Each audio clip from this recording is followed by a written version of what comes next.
je pense qu'il y a plusieurs manières de répondre à cette question. La première, c'est d'observer qu'en fait, il n'y a pas véritablement de ce qu'on pourrait nommer de front francophone. On ne voit pas de dynamique de rencontre des partis, de dynamique de rencontre des présidents et des présidentes des partis francophones qui établirait une forme de cahier des charges. La deuxième chose, ce qu'on peut noter, c'est qu'en fait, il y a des différences assez notables. On a certains partis qui insistent beaucoup sur la refédéralisation des compétences, par exemple le cas du MR et de son président Georges-Louis Boucher, ou c'est partiellement le cas des colos qui songent aussi à refédéraliser certaines compétences, alors que du côté du Parti socialiste, on est plutôt dans la considération qu'on a atteint une forme d'équilibre et que le fait régional est quand même quelque chose d'important. Alors cela dit, bien évidemment, la discussion est possible. Difficile de répondre en anticipation à quels échanges pourraient se faire, mais c'est clair qu'il y a d'une part certaines demandes régionalistes du côté francophone, qu'il y a des demandes relativement aussi aux institutions. Du côté francophone, tout un chacun considère que le mode de financement des communautés devrait être revu, donc c'est certainement quelque chose que souhaiteraient mettre à l'agenda les partis francophones. Après, bien sûr, il y a aussi la loi spéciale de financement que souhaiteraient revoir les partis francophones. Bien sûr, il faudrait aussi discuter des propositions de partis flamands. Alors, tous les partis flamands n'ont pas exactement les mêmes propositions.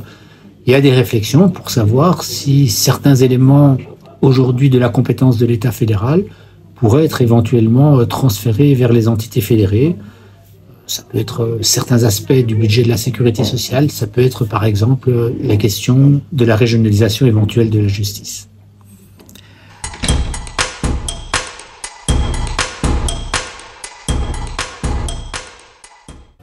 Alors de manière générale, la plupart des scientifiques dans le domaine des sciences sociales, de la science politique, parlent davantage de droite radicale que d'extrême droite, mais non pas dans une optique qui les qualifierait comme plus durs ou moins durs, plus méchants ou moins méchants, mais dans une optique qui vise essentiellement à deux choses. La première, c'est d'essayer de signifier et de marquer que les droites radicales contemporaines, c'est-à-dire de la fin du XXe siècle et de ces 20 premières années du XXIe siècle, sont un phénomène qui a certaines ressemblances avec la configuration des années 30, mais aussi beaucoup de dissemblances. Et donc, comme il y a un pan important de dissemblances, dans une certaine mesure, on a voulu les nommer différemment pour ne pas les assimiler et pour aller au plus profond dans la réflexion.